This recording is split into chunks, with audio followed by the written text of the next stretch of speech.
اسلام آباد کی عدالت نے فراڈ کیس میں سابق وفاقی وزیر فواد چودھری کے وارنٹ گرفتاری جاری کر دیے ہیں۔ عدالت نے مدعی مقدمہ کے مسلسل عدم حاضری پر وارنٹ گرفتاری جاری کیے۔ کیس کی اگلی سماعت پر فریقین کی جانب سے بریت کی درخواست پر دلائل دیے جائیں گے۔ سابق وفاقی وزیر فواد چودھری کے خلاف کیس کی مزید سماعت 3 فروری تک ملتوی کر دی گئی ہے۔ فواد چودھری کے خلاف تھانہ آب پارہ میں مقدمہ درج تھا۔ جرمن میڈیا کا کہنا ہے کہ ایک حالیہ سروے سے ظاہر ہوا ہے کہ 60% سے زیادہ جرمن امریکی صدر ٹرمپ کو اپنے ملک کے لیے خطرہ سمجھتے ہیں۔ ایک حالیہ سروے سے پتہ چلا ہے کہ 61% جرمن امریکی صدر ٹرمپ کو اتحادی نہیں بلکہ اپنے ملک کے لیے خطرہ سمجھتے ہیں۔ ان میں سے 52% نے رائے شماری میں کہا کہ جرمن کو صدر ٹرمپ کی انتظامیہ کے ساتھ تعلقات میں سخت رویہ اختیار کرنا چاہیے۔ جیسا کہ دوستو ہم جانتے ہیں کہ حالیہ دنوں میں گرین لینڈ کے حصول کے بارے میں صدر ٹرمپ کے بیانات یورپی ممالک اور امریکہ کے درمیان تناؤ کا باعث بنے ہیں، اور امریکی صدر ٹرمپ نے حال ہی میں گرین لینڈ کے جزیرے کی خود مختاری کی مخالفین پر ٹیرف لگانے کی بھی دھمکی دی تھی، جن میں Germany, Denmark, Norway, Sweden, Finland, Holland, France اور برطانیہ شامل تھے۔ جرمنی کے صدر نے عالمی رہنماؤں سے مطالبہ کیا ہے کہ وہ امریکہ کو عالمی نظام کو چوروں کے اڈے میں تبدیل کرنے سے روکیں، جہاں انتہائی غیر اخلاقی لوگ جو چاہیں لے لیں اور خطوں یا پورے ممالک کو چند عظیم طاقتوں کی ملکیت سمجھیں۔ امریکہ نے کہا ہے کہ چائنا اب وینزویلا کے تیل تک نہیں پہنچ سکتا، لیکن چائنا اب بھی روس اور ایران سے تیل حاصل کر رہا ہے۔ امریکہ کے صدر ٹرمپ نے اعلان کیا ہے کہ امریکہ نے وینزویلا کے تیل کے ٹینکروں سے متعلقہ تیل ضبط کر لیا ہے اور یہ تیل امریکی ریفائنریوں میں ریفائن کیا جائے گا۔ صدر ٹرمپ نے نیو یارک پوسٹ کے ساتھ ایک انٹرویو میں اس بات پر زور دیا کہ امریکہ ان شپمنٹس پر مکمل کنٹرول رکھتا ہے تاکہ واضح ہو کہ ان کے پاس کوئی تیل نہیں ہے۔ ہم تیل لے رہے ہیں۔ صدر ٹرمپ کا کہنا تھا کہ ایک تیل کا حصہ دیگر ریفائننگ مراکز میں پروسیس کیا جائے گا۔ دوستو یاد رہے کہ صدر ٹرمپ کی حکومت وینزویلا کے تیل کی چائنا کو فروخت کی اجازت دیتی ہے، لیکن نیکولس کی حکومت کی طرف سے طے کردہ رعایتوں کی اجازت نہیں دیتی ہے۔ امریکہ نے یہ بھی اعلان کیا ہے کہ چائنا اب وینزویلا کے تیل تک نہیں پہنچ سکتا، لیکن وہ اب بھی روس اور ایران سے تیل خرید رہا ہے۔ امریکہ نے یہ بھی کہا ہے کہ امریکہ وینزویلا کے تیل کو $45 فی بیرل کی قیمت پر فروخت کرنے کے لیے تیار ہے۔ صدر ٹرمپ نے اس سے پہلے اعلان کیا تھا کہ وینزویلا کی عبوری حکومت 30 سے 50 ملین بیرل تیل امریکہ کو سونپے گی، اور یہ تیل مارکیٹ کی قیمتوں پر فروخت کیا جائے گا، جس سے وینزویلا کے عوام اور امریکہ کو فائدہ پہنچے گا۔ بھارت کے سابق سیاستدانوں نے وزیر اعظم نریندر مودی کی حکومت کو اندرونی خلفشار اور ناکام خارجہ پالیسی کے باعث عالمی سطح پر تنہائی کا شکار قرار دے دیا۔ ان سیاستدانوں کا کہنا ہے کہ مودی حکومت کے بلند و بام دعووں کے برعکس بھارت اس وقت سنگین سیاسی، معاشی اور سفارتی مسائل میں گھرا ہوا ہے۔ مودی کی سفارتکاری زمینی حقائق سے مطابقت نہیں رکھتی اور جھوٹے دعووں پر مبنی ہے۔ سیاستدانوں کا کہنا ہے کہ بھارت کی معیشت، خارجہ پالیسی، سنجیدہ سوالات اس پر اٹھائے جا رہے ہیں، جبکہ بڑھتے ٹیکس، بے روزگاری اور مہنگائی نے عوام کی مشکلات میں بھی اضافہ کر دیا ہے۔ ان سابق سیاستدانوں کا یہ بھی کہنا ہے کہ امریکہ کی جانب سے بھارت پر تجارتی ٹیرف عائد کیے گئے اور بھارت کو چابہار بندرگاہ جیسے اہم منصوبے سے بھی پیچھے ہٹنا پڑا، جو بھارتی خارجہ پالیسی کی ناکامی کا ثبوت ہے۔ سابق سیاستدانوں کا یہ بھی کہنا تھا کہ پاکستان کو عالمی سطح پر تنہا کرنے کی بھارتی پالیسی یا مودی کی پالیسی مکمل طور پر ناکام ہو چکی۔ ان کا کہنا تھا کہ پاکستان نے مؤثر حکمت عملی کے ذریعے امریکہ، سعودی عربیہ، ترکیہ اور چائنا کے ساتھ اپنے تعلقات مزید مضبوط کر لیے۔ سابق سیاستدانوں نے دعویٰ کیا کہ اسلامی ممالک کے درمیان ابھرتا ہوا اتحاد بھارت کے لیے ایک نیا چیلنج بن چکا ہے، اور اگر مستقبل میں کوئی تنازعہ یا پاکستان سے کوئی جنگ ہوئی تو بھارت کو صرف پاکستان نہیں بلکہ ایک وسیع اتحاد کا سامنا بھی کرنا پڑے گا۔ سابق بھارتی سیاستدانوں کا کہنا تھا کہ بھارت اس وقت نہ صرف معاشی بلکہ فوجی سطح پر بھی مشکلات میں گھرا ہوا ہے، جبکہ اندرونی طور پر بے روزگاری، مہنگائی، عدم مساوات اور ماحولیاتی مسائل سنگین شکل اختیار کر چکے ہیں۔ انہوں نے الزام عائد کیا کہ مودی حکومت اپنی ناکامیوں اور عالمی سطح پر بے عزتی کو چھپانے کے لیے مذہبی اور ثقافتی تنازعات کو ہوا دی۔ انڈیا کے وزیر اعظم نریندر مودی نے کہا ہے کہ جس طرح ہم سالگرہ مناتے ہیں اور ایک دوسرے کو مبارکباد دیتے ہیں، ویسے ہی جب کوئی نوجوان پہلی بار ووٹر بنے تو اسے پورے محلے، گاؤں یا شہر کو مل کر اسے مبارکباد دینا چاہیے اور مٹھائیاں بانٹنی چاہیے۔ اس سے ووٹنگ کے بارے میں بیداری بڑھے گی اور اس احساس کو تقویت ملے گی کہ ووٹر بننا کتنا ضروری ہے۔ وزیر اعظم نریندر مودی کا مزید کہنا تھا کہ A I, space, nuclear energy, semiconductors, green hydrogen, biotechnology, آپ جو بھی نام لیجئے، آپ کو اس شعبے میں کام کرنے والا ایک بھارتی سٹارٹ اپ ملے گا۔ چاہے دوستو عوام بھوکے ہی کیوں نہ مرے، البتہ سٹارٹ اپ ضرور ملے گا۔ نریندر مودی کا کہنا تھا کہ 10 سال پہلے جنوری 2016 میں ہم نے ایک بڑے سفر کا آغاز کیا تھا۔ تب ہم نے محسوس کیا کہ چاہے یہ چھوٹا ہی کیوں نہ ہو، یہ ملک اور نوجوان نسل کے مستقبل کے لیے بہت اہم ہے۔ آج بھارت دنیا کا تیسرا سب سے بڑا سٹارٹ اپ ایکو سسٹم بن چکا ہے۔ بھارت میں 26 جنوری کو یوم جمہوریہ کے طور پر دوستوں منایا جاتا ہے، تاہم مقبوضہ وادی میں یہی دن ہر سال یوم سیاہ کے طور پر منایا جاتا ہے۔ کشمیری عوام اس دن کو اس آئینی نظام کی یاد دہانی کے طور پر دیکھتے ہیں جو 26 جنوری 1950 کو ان پر نافذ کیا گیا تھا۔ کشمیریوں کا موقف ہے کہ اقوام متحدہ کی قراردادوں کے مطابق انہیں اپنے مستقبل کا فیصلہ خود کرنے کا حق حاصل تھا، تاہم بھارتی آئین کا اطلاق اس اصول کے برعکس کیا گیا۔ اسی پس منظر میں ہر سال 26 جنوری کو مقبوضہ وادی میں دوستوں مکمل شٹر ڈاؤن اور پرامن احتجاج دیکھنے میں آتا ہے۔ یہ شٹر ڈاؤن دوستوں خوف یا کمزوری کی علامت نہیں ہے، بلکہ طاقت کے زور پر نافذ حکمرانی کو جمہوریت تسلیم نہ کرنے کا اظہار ہے۔ یوم سیاہ کے موقع پر سخت سیکیورٹی انتظامات اور گرفتاریوں کو اس بات کی علامت قرار دیا جا رہا ہے کہ انتظامیہ کو عوامی حمایت حاصل نہیں ہو رہی۔ یہ صورتحال 5 اگست 2019 کے بعد مزید نمایاں ہوئی ہے، جب بھارت نے آرٹیکل 370 اور 35A کو ختم کر کے مقبوضہ وادی کی خصوصی حیثیت ختم کر دی تھی۔ دوسری طرف پاکستان کا کہنا ہے کہ وہ اقوام متحدہ کی قراردادوں کے مطابق کشمیریوں کے حق خود ارادیت کی مسلسل حمایت کرتا رہے گا، کیونکہ پاکستانی آئین میں بھی اس حق کی توثیق کی گئی ہے کہ کشمیری عوام اقوام متحدہ کے چارٹر کے مطابق اپنے مستقبل کا فیصلہ خود کریں۔ امریکہ میں وفاقی امیگریشن ادارے ICE کے اہلکاروں کی فائرنگ سے ایک امریکی شہری اور نرس کی ہلاکت پر ملک بھر میں شدید غم و غصہ پایا جا رہا ہے۔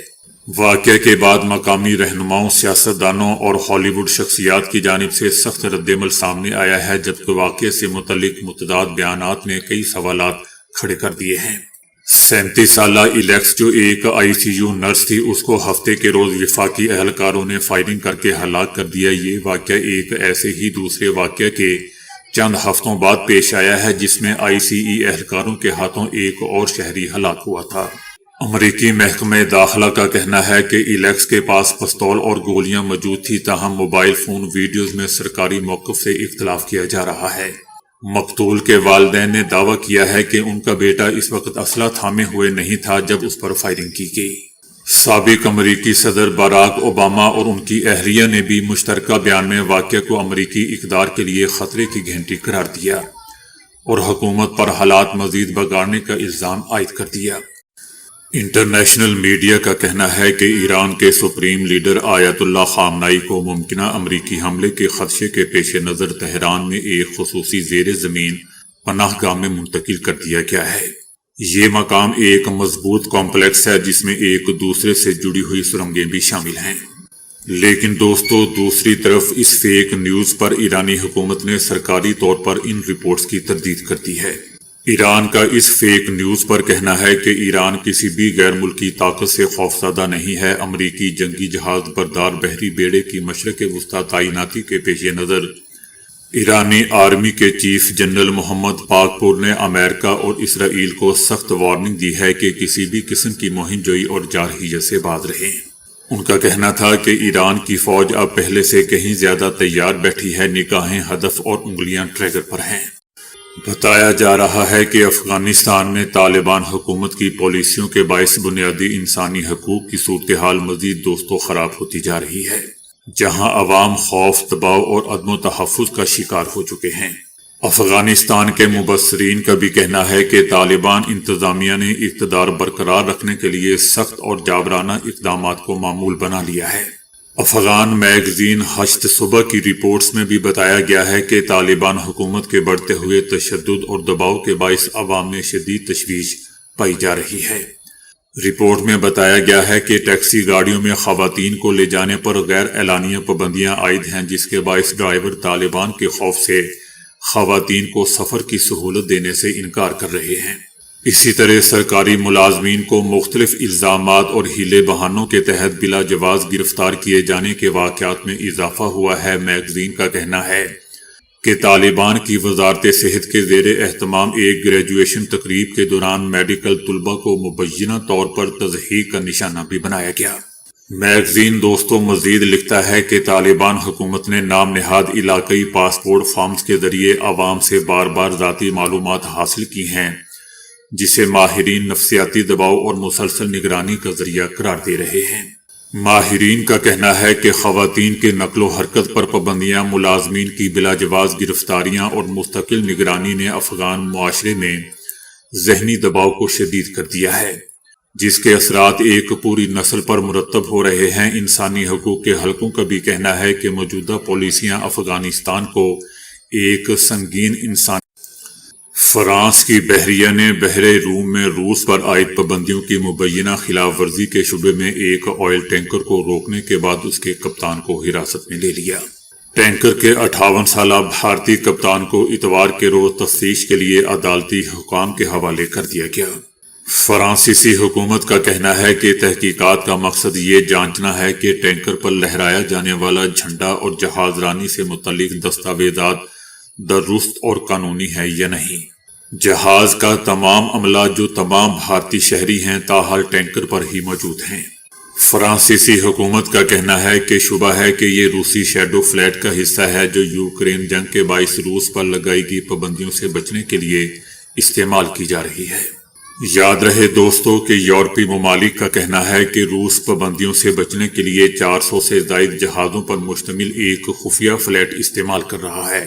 فرانس اور دیگر ممالک نے اس نیٹ ورک کے خلاف سخت کارروائیوں کا اعلان کر رکھا ہے۔ امریکہ کی ایموری یونیورسٹی نے ایرانی سپریم نیشنل سیکیورٹی کونسل کے سیکرٹری علی لاریجانی کی بیٹی فاطمہ لاریجانی کو ملازمت سے برطرف کر دیا ہے۔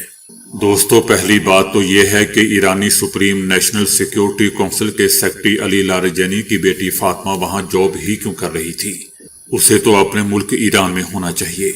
بہرحال فاطمہ لاریجانی یونیورسٹی میں اسسٹنٹ پروفیسر کے طور پر خدمات انجام دے رہی تھی اور وہ میڈیکل انکولوجی کے مضامین پڑھا رہی تھی۔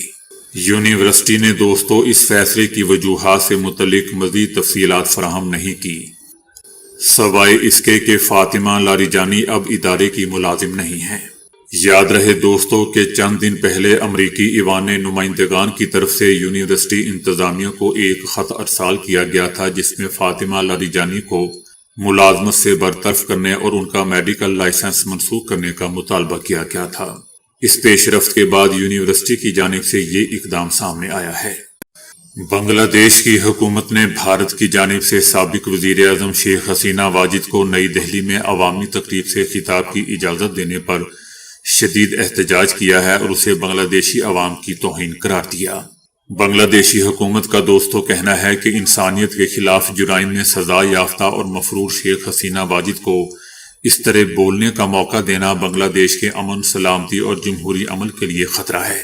دوستو یاد رہے کہ 23 جنوری کو شیخ حسینہ واجد نے نئی دہلی میں ایک تقریب کے دوران بنگلہ دیش میں اپنے حامیوں سے آڈیو خطاب کیا تھا، جس میں انہوں نے موجودہ حکومت کے خلاف کھلی اشتعال انگیزی کی اور اپنے وفاداروں کو آئندہ عام انتخابات کو سبوتاژ کرنے پر اکسانے کی کوشش کی۔ بنگلہ دیشی حکومت کا کہنا ہے کہ شیخ حسینہ واجد کی جماعت عوامی لیگ کی قیادت کی جانب سے مسلسل اشتعال انگیز بیانات اس بات کا ثبوت ہیں کہ عبوری حکومت ان کو سرگرمیوں پر پابندی کیوں عائد کر رہی ہے۔ بنگلہ دیشی حکومت نے خبردار کر دیا ہے کہ انتخابات سے پہلے اور پولنگ کے دن کسی بھی قسم کے تشدد یا تخریب کاری کی ذمہ داری اسی گروہ پر عائد ہوگی۔ بنگلہ دیشی حکومت نے اس بات پر حیرت اور شدید مایوسی کا اظہار کیا کہ بھارت نے نہ صرف شیخ حسینہ کو اپنی سرزمین پر بٹھا رکھا ہے، رہنے دیا ہے، بلکہ انہیں عوامی خطاب کی اجازت بھی دے دی، جو دو طرفہ تعلقات اور باہمی اعتماد کے لیے نقصان دہ ہے۔ بنگلہ دیشی حکومت کا دوستو یہ بھی کہنا تھا کہ اس طرز عمل سے دونوں ممالک کے مستقبل کے تعلقات متاثر ہو رہے ہیں اور یہ ایک خطرناک مثال قائم ہو رہی ہے۔ برطانوی میڈیا نے کہا ہے کہ امریکی صدر ٹرمپ نے غزہ میں تعمیر نو کے لیے بورڈ آف پیس میں بھارت کو بھی دعوت دی ہے، تاہم یہ واضح نہیں ہے کہ بھارت اس دعوت کو قبول کرے گا یا نہیں۔ یاد رہے دوستو کہ غزہ بورڈ آف پیس کا مقصد اسرائیل اور حماس کے درمیان جنگ بندی قائم کرنا ہے اور عبوری حکومت کی نگرانی بھی کرنا ہے۔ اب تک بورڈ آف پیس میں تقریباً 60 کے قریب ممالک نے دستخط کر دیے ہیں۔ برطانوی میڈیا کا کہنا ہے کہ بھارت کے غزہ پیس بورڈ میں شامل ہونے یا نہ ہونے کے فیصلے سے مغربی ایشیا میں استحکام اور امریکی تعلقات متاثر ہو سکتے ہیں۔ بھارتی قیادت کو خدشہ ہے کہ کل کو ٹرمپ مسئلہ کشمیر کو بھی بورڈ میں لا سکتا ہے، کیونکہ دوستو یاد رہے کہ صدر ٹرمپ نے اپنے خطاب میں کہا تھا کہ یہ صرف امریکہ کے لیے نہیں بلکہ پوری دنیا کے لیے ہے۔ میرا خیال ہے کہ ہم اسے دوسری جگہوں پر بھی پھیلا سکتے ہیں، ایسا ٹرمپ کا کہنا تھا۔ بھارت کے سابق سفیر اکبر الدین کا کہنا ہے کہ بھارت کو بورڈ آف پیس میں شامل نہیں ہونا چاہیے۔ بورڈ اقوام متحدہ کی قرارداد 2803 سے متصادم ہے اور بورڈ میں شامل ہونے سے بھارت بورڈ کے فیصلوں کی توثیق کا ذریعہ بن سکتا ہے۔ سابق بھارتی سفیر رائے کا بھی کہنا ہے کہ ٹرمپ کے بورڈ آف پیس کی کوئی مدت مقرر نہیں ہے، اسے غزہ کے باہر بھی استعمال کیا جا سکتا ہے۔ رنجیت رائے کا کہنا ہے کہ انڈیا کے مقدمے میں اضافہ ہوا ہے، چاہے انڈیا اسے قبول کرے یا رد کرے اس کا اثر پڑے گا۔ ان کا کہنا تھا کہ میرے خیال میں بورڈ آف پیس میں شامل ہونے کے خطرات زیادہ ہیں۔ پہلی بات تو یہ کہ صدر ٹرمپ اس کے چیئرمین ہیں اور ان کے لین دین پر مبنی رویے سے انصاف کی توقع نہیں رکھی جا سکتی، اور دوسری طرف اگر انڈیا اس میں شامل نہیں ہوتا تو بھی اس کا اثر پڑے گا، کیونکہ اس فیصلے سے مغربی ایشیا متاثر ہوگا۔ خارجہ امور کے ماہر اور تجزیہ کار سبرامنیم کا کہنا ہے کہ اگر انڈیا اس میں شامل ہوتا ہے تو بہت سے خطرات ہیں، کیونکہ بورڈ آف پیس کے ارد گرد بہت سے سوالات ہیں۔ انڈیا جلد بازی میں اس میں شامل نہیں ہو سکتا۔ کچھ لوگوں نے صدر ٹرمپ کی دعوت کو اپنے ملک کی اہمیت کے اعتراف سے تعبیر کیا ہے، اور دوسرے امریکی رد عمل کے خوف سے بھی اس میں شامل ہو جائیں گے۔ بھارتی میگزین دا ہندو بھی دوستو لکھتا ہے کہ بورڈ میں شامل ہونے کا پاکستان کا فیصلہ انڈیا کے لیے ایک انتباہی اشارہ ہے، خاص طور پر اگر صدر ٹرمپ نے تنازع کشمیر کو امن کے منصوبے میں شامل کرنے کا فیصلہ کیا تو بورڈ آف پیس اسے حل کرنے کی کوشش کرے گا۔ ہندو میگزین مزید لکھتا ہے کہ ایک بار بورڈ میں شامل ہونے کے بعد انڈیا کے لیے انٹرنیشنل پیس میکنگ فورس میں اپنے فوجیوں کی تعیناتی پر اعتراض کرنا بھی مشکل ہو جائے گا۔ نیو یارک ٹائمز بھی لکھتا ہے کہ صدر ٹرمپ نے اس ادارے کو ابتدا میں غزہ میں اسرائیل اور حماس کے درمیان امن معاہدے کی نگرانی کے لیے قائم کیا ہے، لیکن اب وہ اسے ایک ایسے ادارے میں تبدیل کرنے کی کوشش کر رہے ہیں جو اقوام متحدہ کا مقابلہ کر سکے۔ انڈین تجزیہ کاروں کا یہ بھی کہنا ہے کہ ایک تشویش یہ بھی ہے کہ بورڈ آف پیس صرف ایک قطبی دنیا کو مضبوط کرے گا، یعنی ایک ایسا نظام جس پر امریکہ کا غلبہ ہو۔ دوسری طرف انڈیا ایک دنیا کی وکالت کرتا ہے جہاں اس کا اپنا موقف ہے، بجائے اس کے کہ وہ امریکہ کی ایک دم بن کر رہ جائے۔